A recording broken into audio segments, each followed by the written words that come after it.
Well, hello, everybody, and welcome to this edition of All In with Coach Bill Hart. It is so my pleasure to be able to bring to you my friend, a man who has sharpened me and made me better, Rene Rodriguez. Rene, how are you? I am always good when I'm with you, my friend. Great to I feel see the you. same way. I feel the same way. It is great to see you, bud. It is great to see you. So, as we're recording this, you may be listening to this later via a podcast, but as we're recording this, we're live on Facebook, and we're going to have a bunch of our friends, Rene, you and I, that are hopping on and maybe making comments and harassing us and asking questions like Good. Michelle Castle, who said, "Are you guys going to be playing mind games?" And it's like, yes, that's already started. No, we are not playing mind games. Think of anything but mind games. Right? So you will enjoy this podcast.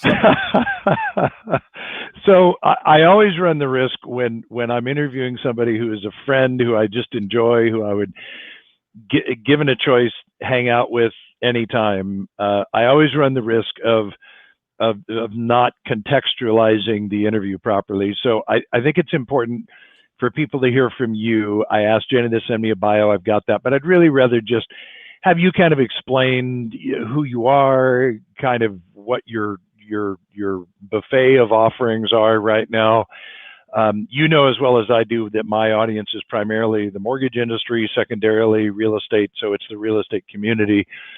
But yeah, man, for people that might not really know Rene, like how do you, when you sit down next to somebody on an airplane and the conversation comes up, what do you say? What does Rene do? Well, I don't know if you know this, but I can go back to 2002, 3, maybe 4. Okay. And I was sitting in an office with a good friend, and he said, "Hold on a second. I got to get on my coaching call with my coach, Bill Hart." Now, this was a long, long time ago. And every week I'd listen to him on his call, and I was always so jealous. Who is this coach, Bill Hart? And he would get off the call with a big smile. He'd be smiling the whole time. And that was our good friend, Ronnie Lowe. Oh, so the saxophone player temporarily suspended in time in the mortgage industry. yes, Right. exactly. Yep. Right. 85 great stamps on guy. his passport. So it's always good to be here playing with you. So what do I do? I'm a keynote speaker. I've been in this world of speaking, consulting, corporate training, leadership development for 22 years, 23 years now. Yep. Sales 2020 since 1994. And so it's a world that I love. I absolutely love it. My background is in behavioral neuroscience, so I look at things from a neurological perspective. And what that means is this thing we have between our ears, what do we know about it, and how does it affect our behavior? And more importantly, if I were to sum it up as simply as possible, is most of us know exactly what we need to do in our life, but for some reason we resist it. And that comes in all different forms, whether we know we need to eat better, work out, exercise, make more phone calls, which we'll probably talk about, the sales side of it, have better relationships, communicate more, et cetera, et cetera. Yep. What stops us? And there's one part of the brain that does that. That is what I've studied. And so I've applied that into the world of understanding new ideas. It's the same part of the brain that resists innovation.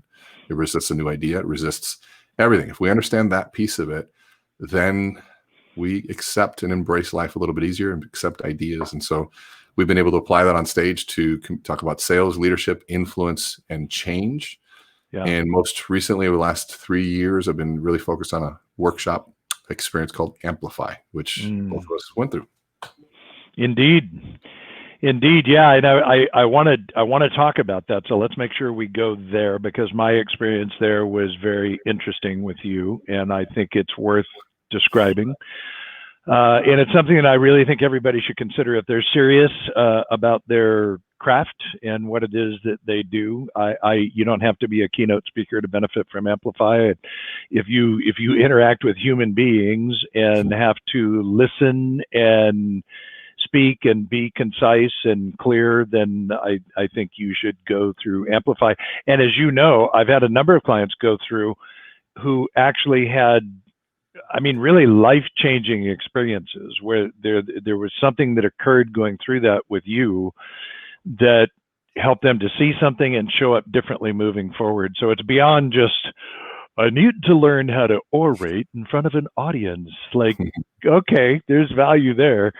But as you help me to see with my experience, there is always a bit more that we can do. So I want to come there.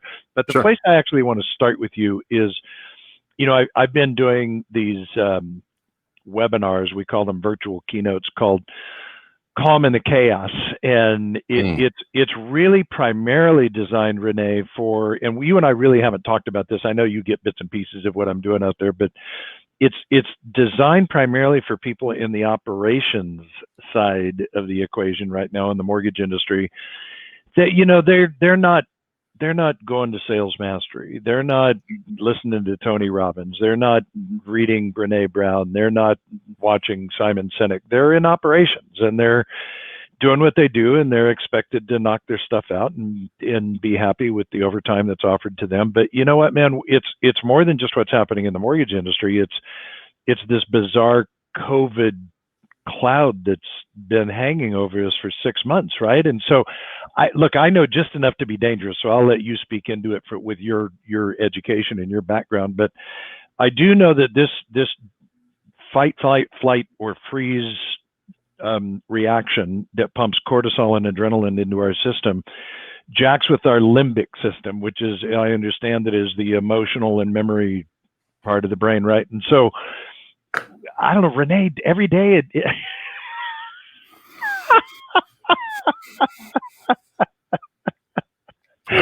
yes.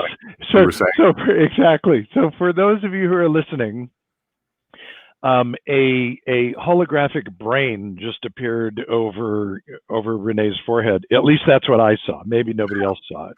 No idea what you're talking about. Okay. So, wow, you're good. You are good, dude. That's hysterical.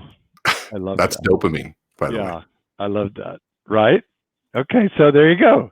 So well played. It's we spout chemicals off, and let's control the ones that we can control, right? Because the other ones are messing with our system.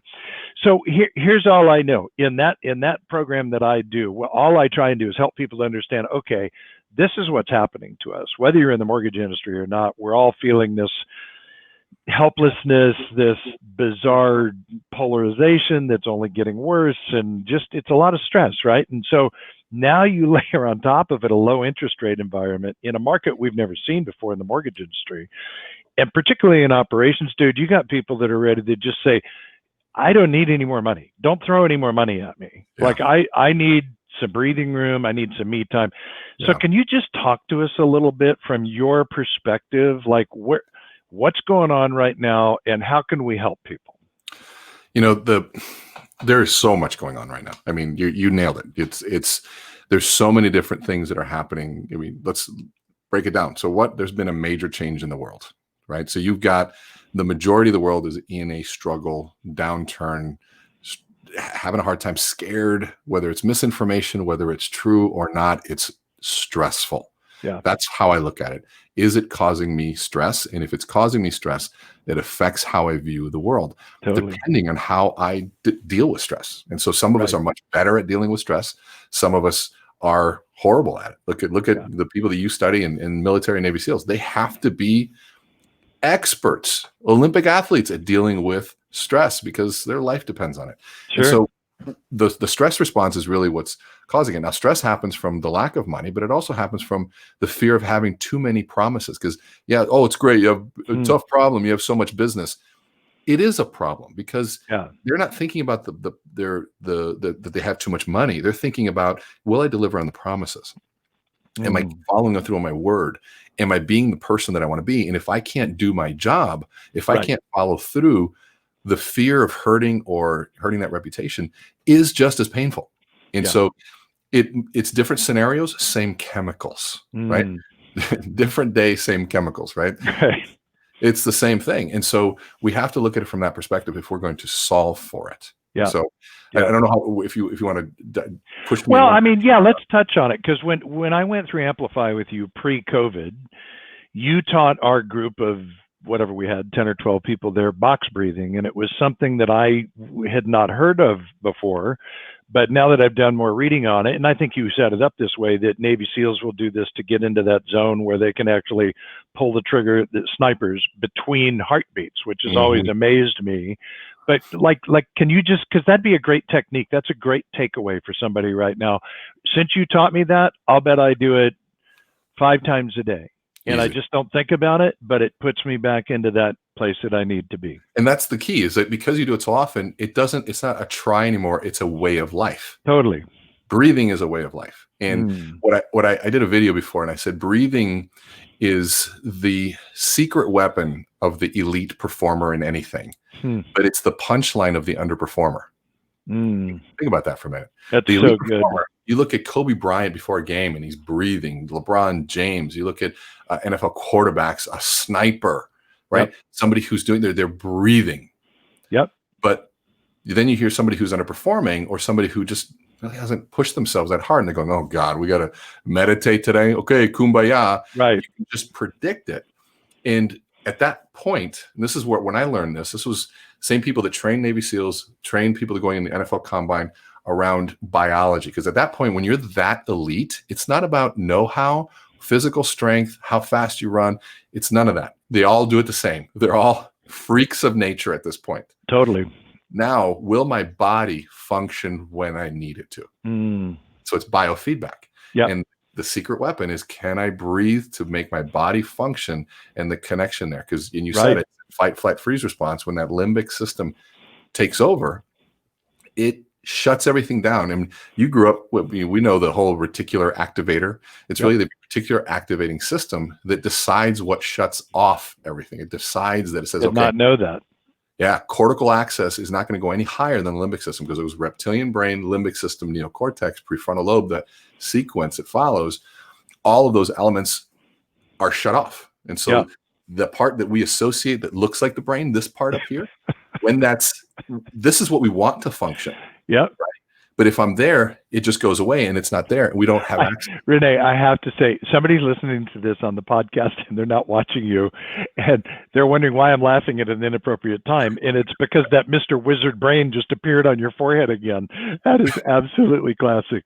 I'm glad you're having fun, because you're jacking with me. Yeah. Oh, good. Great. What could be better? So equip people. Like, how do we, this is good information. I want people to be able to immediately today, when we're done, say, you know what, I need that right now. For sure. So let's think about it 2 ways. When you're in that highly stressed experience, I want you to think about 2 systems, system 1 and system 2, or sympathetic and parasympathetic nervous system. Okay. Right. They're antagonistic. If we were just looking at just parasympathetic and sympathetic, the sympathetic nervous system is our excitatory response. It's when we get excited about something, stress is high, we fear our life in some way, shape, or form. That is that nervous system. And it can be on, but it can't be on at the same time as a parasympathetic, which is the opposite antagonistic nervous system. They can't be on at the same time. So it's either one or the other. And so then but you can't just go, oh, let me turn one off, turn one on. Right. It's out of our conscious control. Sure. But you can engage in parasympathetic things. Breathing is one of them. Okay. One of the first things that happens when we're stressed is we breathe less. And if we breathe less, we get less oxygen to the brain. And what does the brain think? I'm getting less oxygen. It's no different than somebody choking us. So let me increase my heart rate, dilate my pupils, and constrict my blood vessels to try to get more oxygen into the brain. And it just starts. So I'm picturing like an anxiety attack. Is that kind of what's happening in that moment when people start getting shallow breathing and right? It is a physiological response. Yeah. And anxiety attacks are no joke. Yeah. They're scary. They're painful. Yeah. It feels like you're going to die, and it's tough. So box breathing, and so let's even go back before I talk about box breathing. You bet. What that part of the brain needs to start calming down is structure, order, and predictability. Yeah. Those are the 3 things that we're missing right now. Yeah. And so totally. Structure, order, predictability. So now box breathing is a great way to get yourself some structure, right? Because it incorporates it just by counting. You're counting. Do you know any animals that count? I personally know. My dog possibly. I don't It's know. a neocortex function. It's a higher brain function. And so by counting, by reading, you're forcing a connection into the higher human side of who we are. And so just by having numbers, that helps. But your box breathing is basically 4 seconds in, holding 4 seconds, 4 seconds out, holding 4 seconds. Now, a lot of people, they go, Right. No, Right. that was 1 in, hold 1, 2, you didn't even hold, right? 1 in, 0, that was like 1, 0, 1, 0. Yeah. So Right. you want Right. 4, 4, 4, 4. Yeah. It takes practice. Like, Sure. so you're breathing in. There's 4. I'm holding 4, 3, 2, 1, and then out. There's 4 seconds out. Hold 2. Doing that process, I find if I don't purse my lips and make that, I breathe out too quickly, and so I don't get that 4th breath. The Mayo Clinic has a different one. It's 3 in and 4 out. So I tell people, try them both. Box breathing is sometimes really scary for people because they haven't controlled it, but try breathing in for 3 and then breathing out that extra second on the way out. Yeah. Not 2 in, 2 out, 3 in, 4 out. Yeah. But both of those elements are just taking control over what you can, causing a parasympathetic response. Yeah, that's so good. That's so good, man. Thank you for that. And if you were to Google box breathing, you guys, you'll see an image. It's just all I'm saying is if you actually Google image search box breathing, and you'll just see a square, and it's what Rene just described. But each side of the box is one of the elements that you're doing. So that's just what goes through my head. It's been a great tool. So thank you for that. And you can also Google breathing GIF, GIF. Okay. And there's an image that just opens and closes. Oh, nice. It's a perfect sequence. And if you just look at it, it creates some structure and you follow it. And I give it to my kids. Nice. It's pretty awesome. So good, dude. So, okay. So I teased Amplify, and I do want to talk about that a bit. And in my teaser yesterday that I posted, the only man that's made me cry in front of an audience. So I'm going to let you describe Amplify, but I'm going to describe my experience there, right? So we've got, I don't know, 10, 12 people in the room, U-shape. We had dinner the night before at Tim Brahim's restaurant, which was fantastic. And you took complete control of that dinner so that we were actually thinking about each food item, and it was being described to us by the chef ahead of time. And just this amazing experience. So at some point I said to you, I am here to get better. So don't throw me softballs, right? Whatever it's, well, I had no idea you were going to hit me with a 50 caliber. It was a huge honor for you to say that, to be honest. I mean, that's no joke. That was a huge honor to me, and to have you be a part of that. So that meant a lot to me, and it says everything about you, man. I appreciate it. Yeah.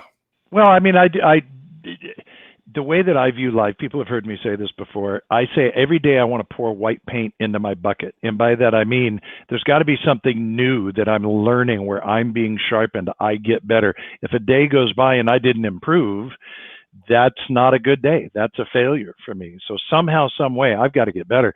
So when I'm in an environment like that, which I also think I had told you, it had been 25 years that I can remember. It was the last time. I'll tell you when it was. I was working for Todd Duncan, and I don't know if I told you this. It was a Tony Robbins event, the only one I've ever been to, and I was in the front row because it was a VIP ticket, sitting next to some NFL football player I don't remember, and that was the day that I learned that, wow, I can go 8 hours without peeing. I didn't think that was possible, right? Somehow that was actually possible. But that was the last time I went and sat in a room and wasn't facilitating or presenting, and I was there to be sharpened. And so that's the way that I came to Amplify. And I told you I wanted to get better. And so the short version of this is, and I'll let you describe Amplify and now what's different in this COVID-esque world we're in. But you were trying to help us give extemporaneous presentations with a certain structure. And so I got up to do that. And I did my, as you called it, my Bill Hart thing, where I'm like, so I decided that I was going to create a podcast called All In, because to me, the important people in the world that really impact me have been all in. And so I do all that. And you said, okay, yeah, that was good. So here's the thing though. I want to know about before you were all in. And so then I gave some anemic a version of that, and you were, I think you then came around and I think you grabbed me, if I'm not mistaken, and got real quiet with that Rene voice of yours. Like, I'm pretty sure I was being hypnotized at the moment. And you said, dude, I want to hear before you were all in. Take me there. And so the first story that came to mind was one that was enormously painful. And you guys, the video's out there, and maybe I'll post it in the show notes. That's what I'll do. I'll post it in the show notes so you guys can see it. But I told a story that was very painful for me and didn't really expect the tears. Like, I wasn't doing this because I thought it would generate emotion. I was just trying to be raw and transparent. And as you know, as a communicator, I don't know how it is for you, but when I get choked up, like, that expression comes from, like, your vocal cords are choked up, and and I lose all resonance in my voice, right? Which is horrible. And yet it was probably one of the best experiences of my life, because I realized that it's okay to really, as you say, I forget how you say it, but it's like, connect with your heart and let your heart communicate. And for God's sakes, my name is Heart. It's not Lipschitz, so I should probably be better at that. So that was my experience. You made me cry. I'm better for it. I loved going through that experience. It was fantastic. So I want you to make any commentary you want about that. But then what I'd really like people to hear is, like, what's available to them. If this is intriguing to them, what's available now in terms of Amplify. Sure. Well, Bill, you set the stage for everybody at that. And this is what I described. Like, people look at you and what you've accomplished. I look at you and what you've accomplished. Dude, I've talked about a podcast with you before you did it. I still don't have a podcast. Right. So you were an executor. You put ideas, you make it look simple. You're constantly learning. You get the sales process. You're physically fit. I mean, if I go down the list, it's like Bill has got all the boxes checked, right? And what I've come to learn over the years is people that are that way, one of the skills that they have, one of the coping things, that they have a short-term memory about difficulty. Oh, so true, man. And so true. But now that's really positive, because they don't sit and replay the negative shit all the time. Can I swear? Apparently. No. Yeah. Okay. They don't replay the negative stuff all the time. It's fine. You just did. okay, good. Sorry. It's all good. Right, here we go. All right. No, but they don't replay the stuff all the time. And that's really positive in keeping the momentum going. Yeah. It doesn't work in storytelling and connecting. Because what ends up happening is we forget that we went through all this stuff, and we just go, all you got to do is just start your podcast. Right. It's no big deal. Get all in and everything. And it's like, wait, hold on a second. There was a struggle in there. Yeah. That most people in the audience are in that struggle. They're in that journey. Totally. And being able to connect. And this is one of the hard things. Like, people used to tell me, Rene, stop self-deprecating so much on stage. And I was like, why? They go, well, I go, here's the thing.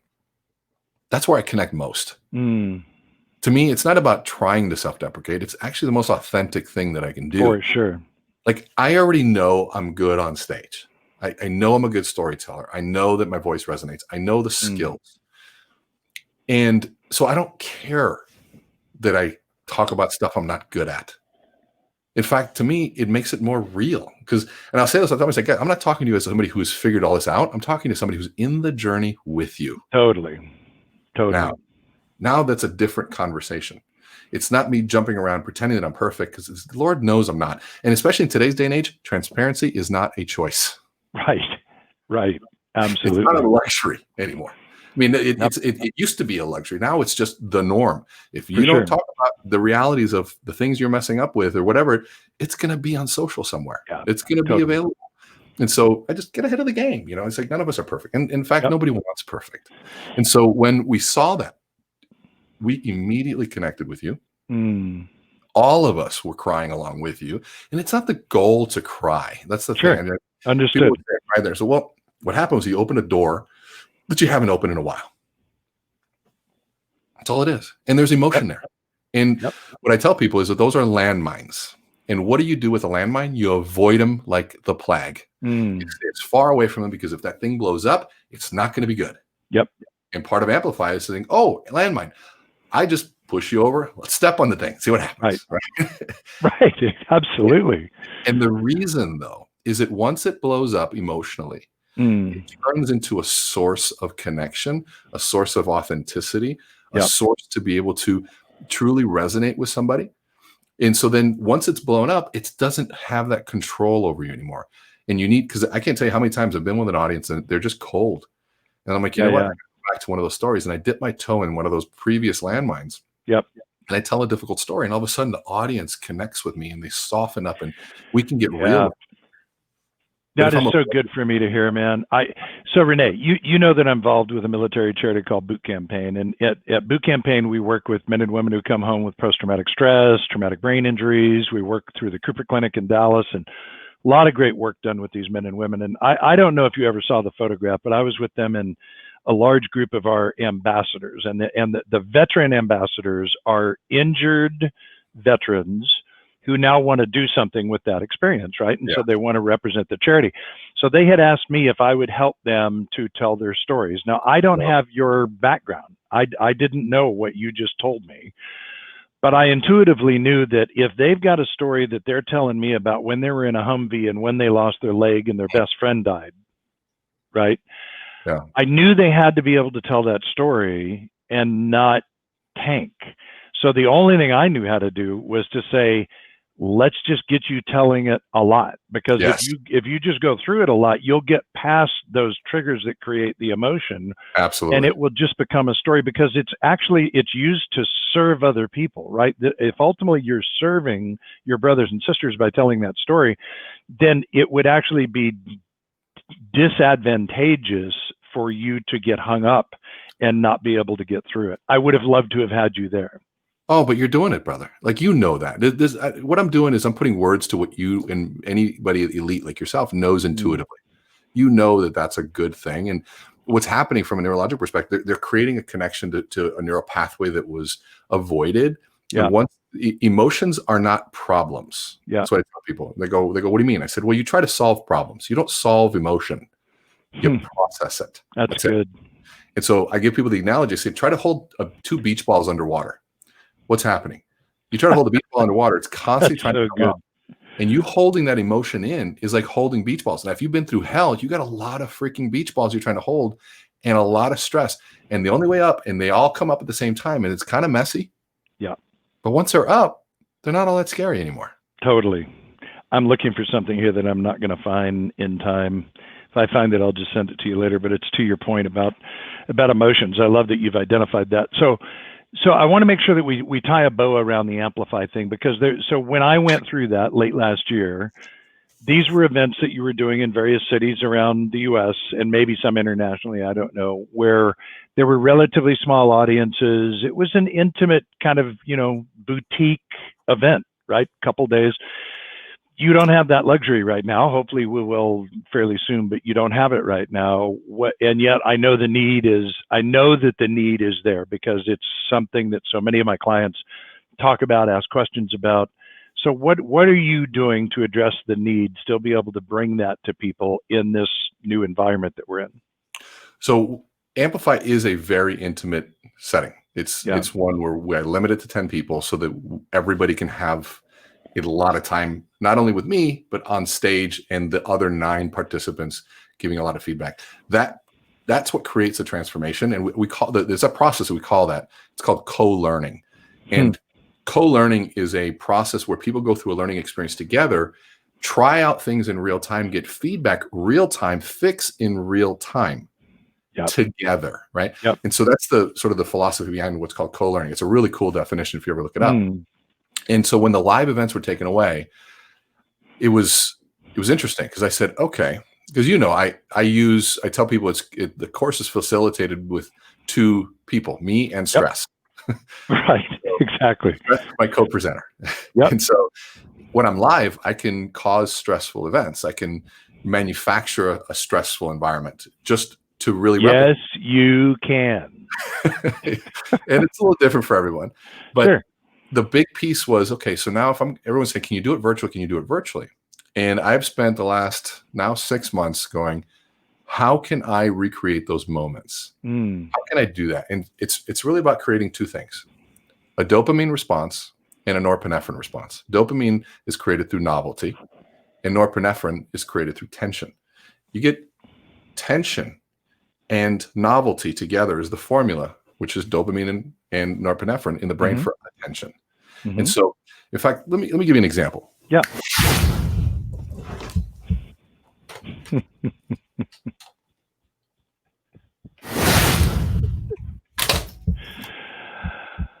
Oh, for you people listening to this right now, you're going to have to go to the YouTube link and see it, because what he's doing is he's causing me to freak out. So I'll just be here freaking out. So, all right. So now, little novelty, right? A little bit different scenario. I mean, somewhere, new, right? And so now that novelty, that creation, that change, I'm even wearing something differently. And the best part was that I tripped as I was trying to do this. Are there two of you? Huh? Are there two of you? Okay. I wish. Okay. It would make my life a hell of a lot easier. That's for sure. But so this change, sort of creating novelty and attention. So what did you feel when I changed, when I moved over? I felt out of control. I felt stressed. Stress. So did that capture your attention? 100%. 100%. So novelty, change, logo goes up, not knowing what's going on. It's creating tension. All I did was change cameras into a different place, put on a different suit, and had a transition. So to me, I had to come up with ways of saying, how can I crawl through that screen, that camera, sit next to you, and change your physical and emotional state? Nice. Nice. Right? Yep. So you want me to give you some examples of things we've done? Yes, I think you just did. Well, I'll give you some more. So Bill, why don't you tell me real quick? So pretend we're on stage together. Yep. And why don't you tell me about how you got started? Go way back. You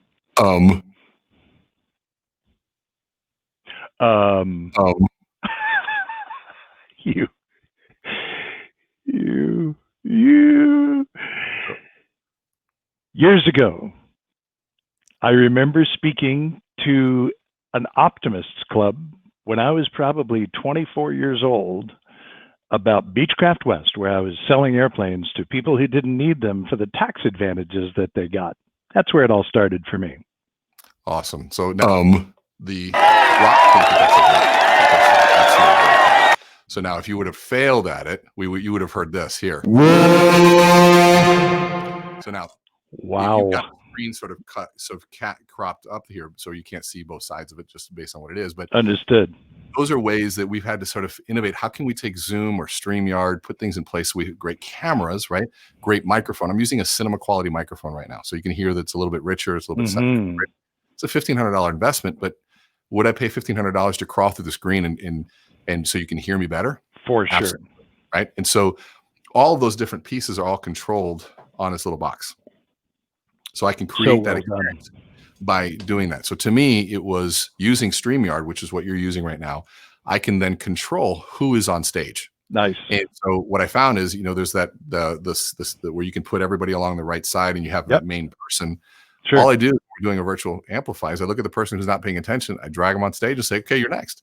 And all of a sudden, there's a constant tension. Are they going to get the rock that's clapping for them? Are they going to hear the or are they going to get the sirens going off because they're just putting us asleep? We're building crickets. We're building all sorts of things. When somebody's story is playing, I'm just going to play crickets. But getting that real-time feedback in this virtual environment, we found, like, we did one for an hour yesterday. Super engaging. It's fun. It's almost like a reality TV show, because you're like, oh man, which one are they going to get? Right. Oh, dude, brilliant. Well played. Now I want to go through the virtual. You should. I should.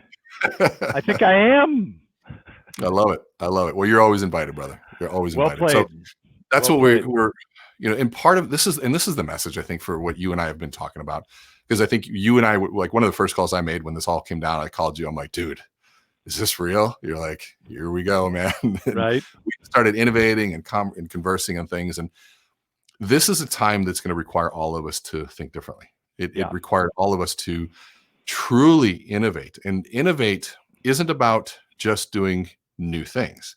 Right. Innovation is about taking and being creative in a way that customers will actually pay for it. Yeah. From a business perspective, it's got to drive new revenue, right? And so this process of there's a lot of things that I've done that are new and cool that nobody cares about. So is it innovative? No, it's just kind of new and different, but it doesn't add value. There's a great picture I have of an axe, and the handle is metal, but the blade is wood. It's unique, but not valuable. Not useful. Great example. Yeah. Great example. Oh, dude, I love you shaking the tree the way that you did. That is so good. I love what you're building, Rene. And I want to make sure that obviously we'll have all your contact info in the show notes. But I want to make sure that if this is something that is resonating with you right now, if you're watching this or you're listening to this and it's like, man, I need to connect with this guy, you need to follow Rene. You need to follow Rene. You need to take him up on whatever offerings are available to you. Because I can just tell you unequivocally, like I have zero hesitation on this. You will thank me for it. You'll come out of the experience better, and you'll be glad that you did, which is going to help me kind of transition into, again, my tribe is primarily in the mortgage industry, Rene, and because the interest rates are so low and there's so much demand right now, it's easy to convict people, and I don't want to do that. It's easy to convict what we would call inappropriate attention. Like I'm giving too much attention to reacting to the phone ringing because people want to refinance, right? And what I say as a coach is, there are certain things you need to be focused on right now that you're ignoring, and there will be a reckoning, and you're going to have to pay the piper. And I've seen it so many times. That's why I've got the gray hair. Listen to me, do this. And yet I also understand that there are people that would argue that, look, this is an amazing market. I'm being very responsible with my cash. I am investing, I'm saving, I'm taking full advantage of this market. I get that there's a time where we're going to shift from a refi to a purchase market. And at that point, I'll make the appropriate, changes. And if I have a dip for 45 days, like I get that. Yeah. But I don't want to accept it, because I also know that there's another group that may be newer in the business who have never done this before, and they just haven't seen it before, right? So one of the things that happens is, if you're in the mortgage business and you used to walk into realtor offices and you used to do, lunch and learns and used to hang out with them, that's not happening, at least not as much. Might be happening in Texas and Alaska, but other than that, most states have got issues right now. And we've got people showing up at the grocery store looking like they're robbing a bank, right? So we know that stuff's all happening, and they're not walking into banks, by the way. That's a whole nother story. Like, right? Nobody's going to the bank. Who goes to the bank anymore? Why would you go? Anyway, so all of a sudden, you're like video guy, and part of this, I guess, Rene, is probably you just upping your game because of what we just discussed. But seriously, man, some of the video that you've been producing, it was already good when I was starting to pay attention to what you were doing last year. But you have taken your game up so far, and what you're doing with Tristan and some of the other people that you have that are around you that are so talented. So here's, I guess, the preamble is what I'm trying to set you up is to speak to people about really their fear of video. That's probably the first place to begin, because as a coach, Rene, I can tell you, I tell people, look, you need to be creating more video. I can help you come up with ideas to create content. You've got an iPhone. You don't need a $1,500 mic. You can do this with a headset. We can make this work for you inexpensively. But dude, they get locked up because they don't like the way they look and they don't like the way they sound, and so they don't do it. Yeah. Talk to us about creating video. What have you learned here? So much. So much. It's. And here's the thing: a lot of the answers have been in front of us since we can remember. I tell people, they say, well, people have no attention spans. I said, well, if that were true, then why do we watch full-length movies and binge watch our favorite TV shows? Totally.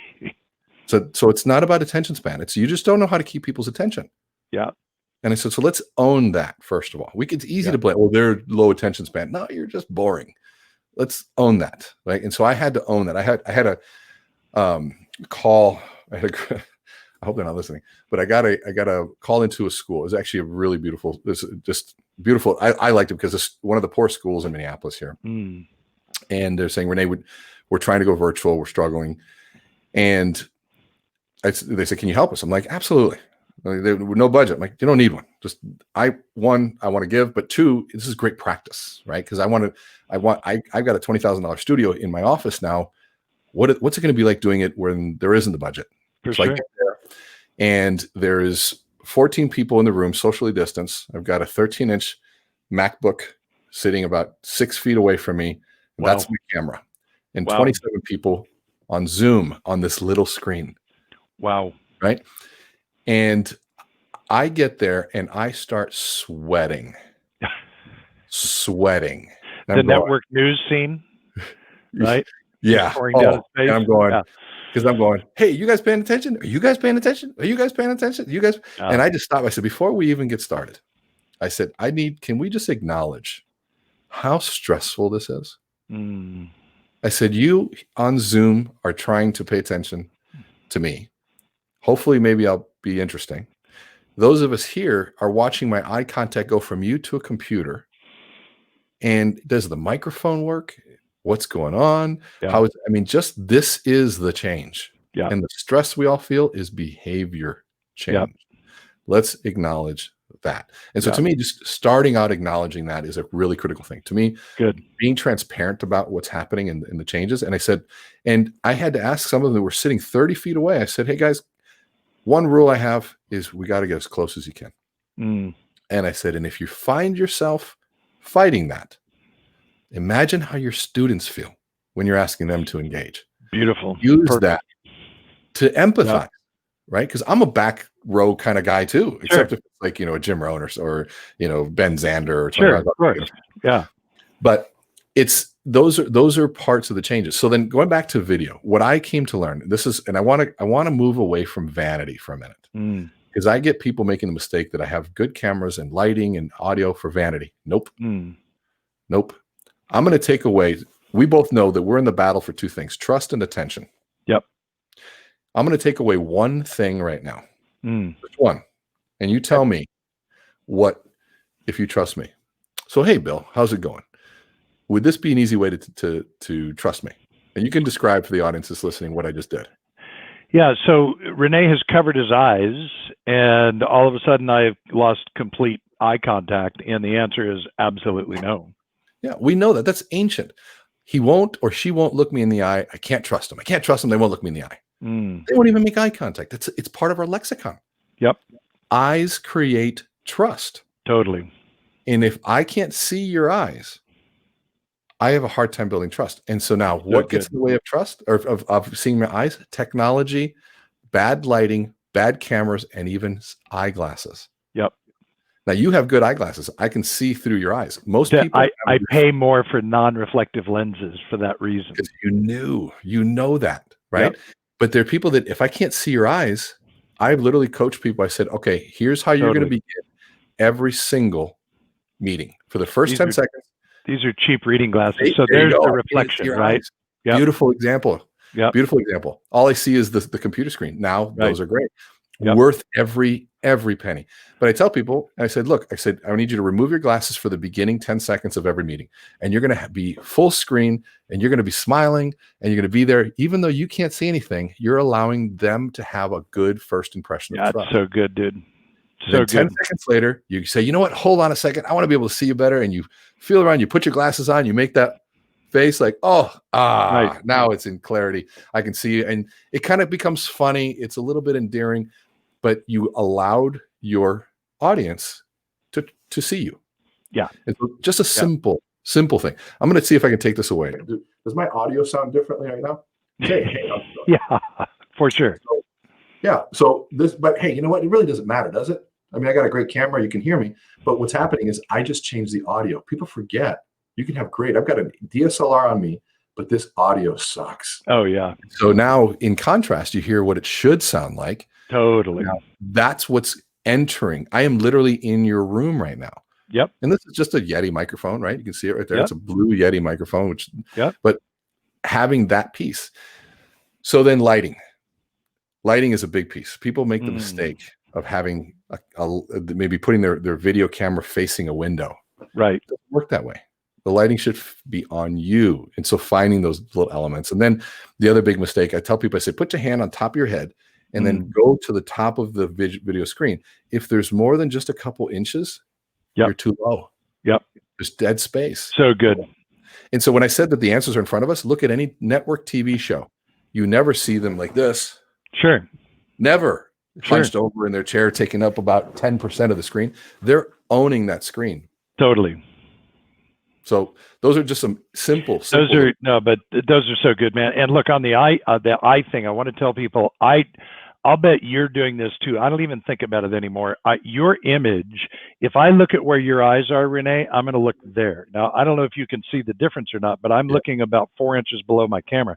So what I've learned to do is I take you in my peripheral vision, but I'm staring at the camera, which on my MacBook Pro has a little green light, which makes it super simple.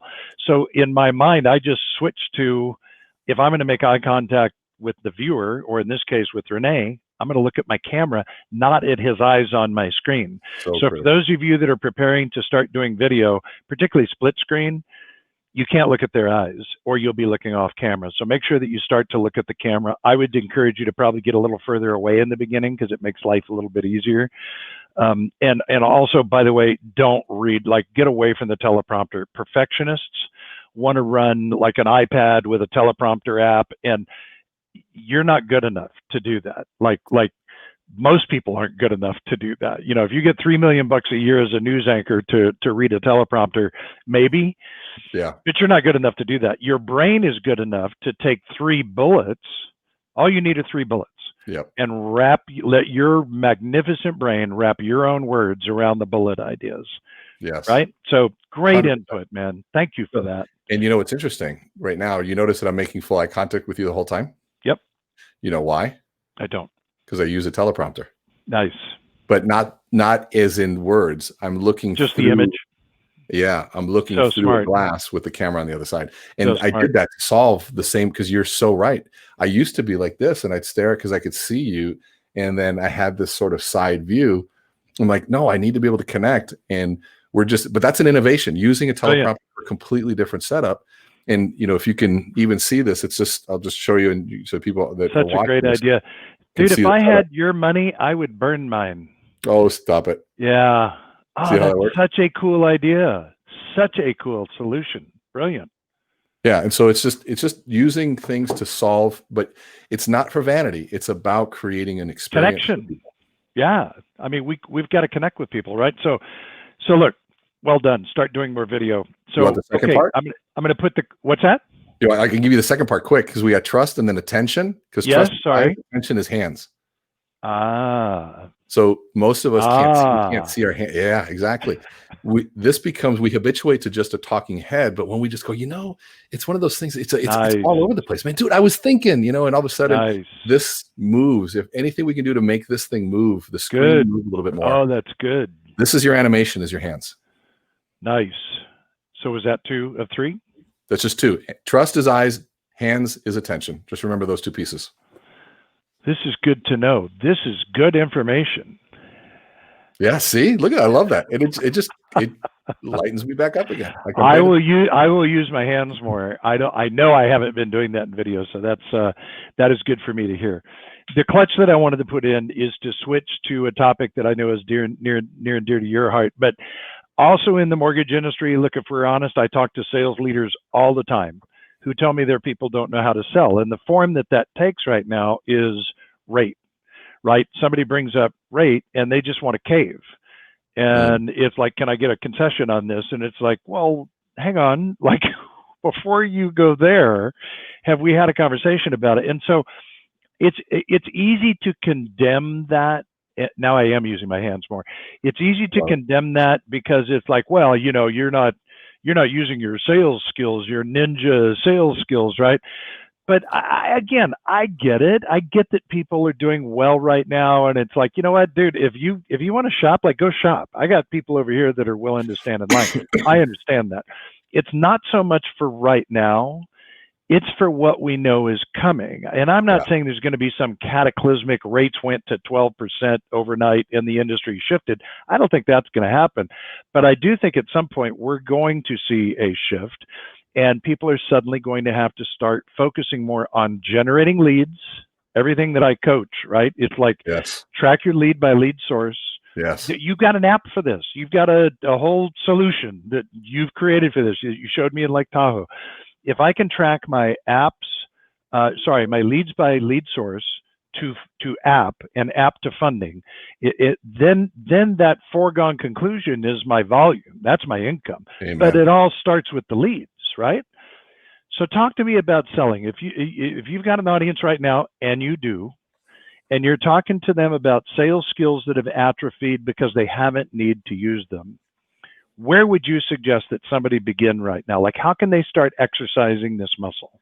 First, before I even go anywhere, if you work with Bill, listening to Bill, thinking about working with Bill, he gets the sales process better than anybody else I have seen. Every time I hear you, I start literally, I mean, for years, I'm like, he gets it. I'm like dancing in my room. I'm like, he gets it. He understands it. And following that piece, I mean, it is not more difficult than following those pieces. And so I just did this whole thing on lagging and leading indicators. And almost everything that people measure are lagging indicators. A lagging indicator is a historical metric, how you've done. Yep. But a leading indicator is a predictive number today that predicts a number tomorrow.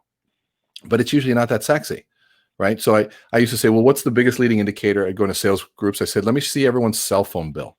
Or if you've got a phone system, I want to see who has the most time on the phone. Because I can tell you that it's number one in sales. That's a leading indicator, right? They're just on the phone more. Totally. I don't care who. So smart. Just the averages work out. And so it used to, remember we used to track our minutes on sales all the time back in the day? Like, well, I have a 1,500 minute plan. Absolutely. For the youngsters, they'll figure that out. Absolutely, whatever.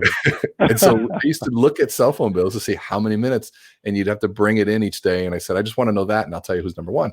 That's so but, good. You know, the biggest thing that I'll tell people, I said, we have to understand that everything we post on social media, everything we talk about consistently is educating our clients as to what our value proposition is. And so I will also tell you, and I did this little scientific research, which means I did some research on my Facebook. And I looked at all the people that I were watching posting about, hey, interest rates are low, call me. And then I made a list of the top 10 loan officers that I know. And I searched their pages, and I didn't see a single post that said rates are low, call me. Wow. And I thought, interesting. And I told people, I'm going to caution you. If you're talking about low interest rates, you're also going to be, we're going to be having a conversation in about a year about how you're frustrated that you're losing people to lower interest rates. Totally. Or how do you overcome the rate question? Well, It wouldn't be a question if you wouldn't educate people to start acting and talking about it. Absolutely. And so the reason they're calling you interest rates are low is a great thing. Take advantage and help people use that. But it is one of the pieces of the puzzle for a great plan. It's one. That's right. And guess what? People have great plans when there were 7% interest rates. Yeah. And 6% interest rates. Oh, there were great financial plans. People made great money. It's the fuller picture of that. And so if that is what you're posting about, then don't complain when you're struggling and calling Bill to say, Bill, help me overcome the rate conversation. And so that's the first thing, is you have to understand that if that's what it is, great. Then you have to recognize where you're at. So I mean, we can go deeper on that. No, another time. I think we're going to do this again, because I promised to be able to let you go here fairly soon. But I'm telling you, brother, you're hitting on things that I think people really need to hear and start thinking about right now. And one of the things that I will just encourage people to consider is, I know a guy, doesn't live far from me. He's been in the mortgage business for probably 20 years. He's got 10,000 people in his database. 10,000. Wow. What I know about this guy is, because I've spoken to him on and off at different points in the market, he doesn't really care what's happening to rates. He doesn't really care about the market. He said, the thing is, my database, I use the terms interchangeably, that takes care of me. It's my book of business, much like an insurance agent. And so I think if you're in the mortgage business right now and you haven't been in very long, and you've got, I'm going to just say, less than 300 people in your database, you're at huge risk. And starting today, you need to start adding 2 to 3 people into your database every day, and start getting cell phones, email addresses, spouse names, anniversaries, birthdays, right? Like, feed and water your database. And if you'll do that, you don't ever have to worry about, not as much, you don't have to worry as much about the fluctuations in the market. But don't get caught short with a small database. I just did a video yesterday called, Do You Have DE? It's a little known medical condition called DE, and it's database erosion, right? Because you're not feeding and watering it. It's not ED, it's DE. So anyway, yeah, but look, we're surrounded by people that are in a sales business that aren't having to sell. God bless you for it. Like, enjoy it. Like, take good care. but exercise your muscles and prepare for the future, because there's going to come a time where your activities daily are going to need to shift dramatically. Yep. 100%. I don't know if you can see this here, if I can even put that up there. Oh, it's not ready to go. That's fine. I have a picture that I usually use. I just saw Rick Shearer at Amplify. I'm pretty sure. That was Sam Parker. That was the wrong button. Oh, okay. But those activities are, let's go back to what you said. They're in a sales business that doesn't need to sell right now. And awesome. Make hay, but don't get comfortable in that. Totally. It's just not realistic. It's not reality. This is a gift. Take it. I was even telling people, I said, you know what? I said yesterday, I said, do a little test. What's your purchase to refinance ratio? Use that as a predictive measure. If you have high refinance in comparison to purchase, try just eliminating all refinance deals, and tell me your income. Could you still survive? So beautifully said. That's it. Just right? see what happens. That's or it. How about this? Take 100% of your refi business and save it. You're not allowed to spend any of it. What would happen if you said, okay, I can't use any of that money for any living expenses. Put it away, invest it, do something. Think of it as a gift from God. Could you still survive? If you can't, you got bigger problems, and you need to start now. And I think what you said is perfect. Database. And if you say, well, I don't know how to create a database. Well, you have 2,000 friends on Facebook. Why don't you start there? Absolutely. Right. Absolutely. Yeah. And there's so many great ways to be able to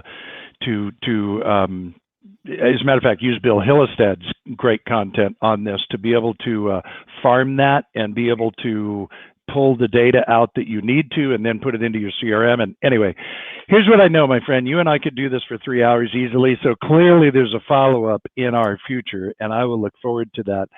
But Rene, if people want to reach out to you, what's the easiest way to find Rene Rodriguez? Where is it? Right there. CReneSpeak.com. Yep. Nice. See Rene Speak. Follow me on Instagram. I'm learning to ask for that.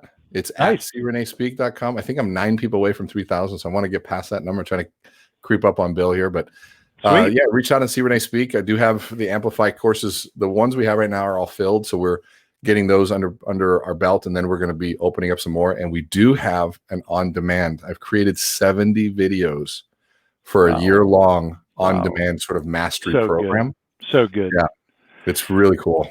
So you guys, I'm just going to close by saying that I'm not kidding you. You will thank me, and I'm just glad that you've met Rene, spent some time with him. If you haven't had this exposure to him in the past, anything you can do to get more of Rene's experience and wisdom, do it. Follow him, enroll, sign up, buy, stock, do whatever you have to do.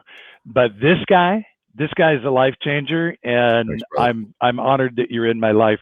Thank you for making this time today, buddy. I really love you, dude. Thank you so much. I really appreciate it, man. It's been fun. I really appreciate it. And anytime, anytime, if there's anything I can do to help with, even with the vets or anything, just to hang out and play with you, that would be great. I feel the same way, man. Looking forward to the next opportunity. Thanks for this today. Talk to you soon. See you, buddy. See ya.